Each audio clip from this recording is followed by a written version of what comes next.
It was difficult for anyone being gay in the 1970s.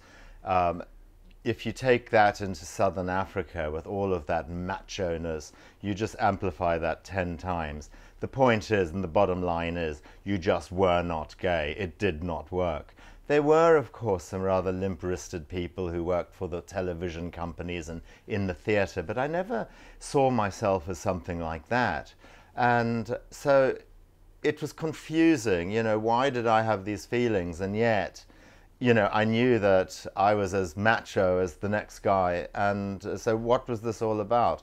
The point is, you just had to suppress it. So it wasn't easy, no. I struggled with it. I became quite angry as a teenager. I had all this angst. My father didn't understand me. My mother, I don't think, was even aware. So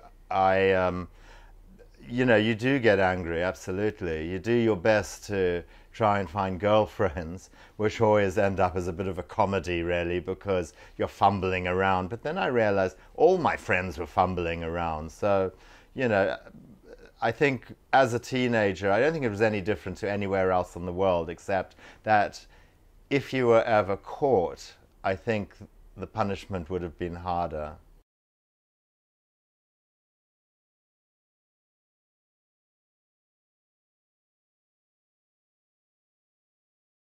Well, the point is that my father, being the kind of Edwardian sort of man that he was, bottled it all up, and it was, yeah, you're right, it was 2 years after the incident that we were driving I was in the back of the car with my friend James, and my mum and my dad were in the front, and we were going like clappers. It was late at night, there was a curfew on, we shouldn't have been out. The war itself was absolutely at its height at the time, the Bush War, and so we really shouldn't have been on the road, and we were going really fast. And that day earlier, James and I had come across some promotion for the latest Fabergé perfume. I think it was called Babe, and I remember Mariel Hemingway, which is granddaughter of Hemingway. She was the model. Anyway, we were given this small little vial of perfume, this little sample, and James and I sort of opened it in the back of the car. And I understand James is as straight as they come.